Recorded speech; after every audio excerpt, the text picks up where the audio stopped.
Hello friends, packing கிளாஸில் நான் பண்ண ரோஸ் மில்க் ட்ரெஸ்லெச்சஸ் கேக்கோட ஃபைனல் லுக் அண்ட் ப்ரெசன்டேஷன் நான் எப்படி பண்ணுறேன்னு இந்த வீடியோவில் பார்க்கலாம்.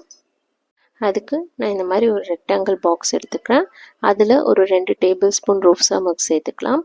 சேர்த்துட்டு நம்ம பண்ண கேக் ஸ்பாஞ்சை இந்த மாதிரி ஸ்லைஸ் பண்ணி நான் வைக்கிற மாதிரி வச்சுட்டு இதுக்கு மேலே 2 டேபிள் ஸ்பூன் ரோப்ஸா மில்க் சேர்த்துட்டு ஒரு 5 மினிட்ஸ் சோக் பண்ணி விட்டுடலாம்.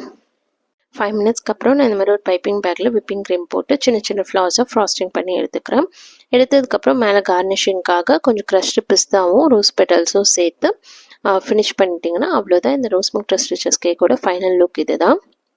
ட்ரெஸ்லெச்சஸ் பார்த்தீங்கன்னா நீங்கள் ஒரு ரிட்டர்ன் கிஃப்டாகவோ இல்லை இப்போ ஒரு பார்ட்டிக்கான சைட்ஸாகவோ ப்ரிஃபர் பண்ணிங்கன்னா ரொம்பவே கரெக்டான சாய்ஸாக இருக்கும். நம்ம பேக்கன் டேஸ்ட்டில் 5 வெரைட்டிஸ் ஆஃப் ட்ரெஸ்லெச்சஸ் அவைலபிளாக இருக்குது. என்னென்னு இந்த வீடியோலேயே நான் டேக் பண்ணியிருக்கேன், செக் பண்ணி பாருங்கள். டெலிவரி வித்தின் சென்னை மட்டும்தான். உங்களுக்கும் வேணும்னு நினச்சிங்கன்னா ஸ்க்ரீனில் தெரியிற நம்மளோட பேக்கன் டேஸ்ட் வாட்ஸ்அப் நம்பரை காண்டாக்ட் பண்ணி உங்களோட ஆர்டரை ப்ளேஸ் பண்ணிக்கோங்க. Happy packing!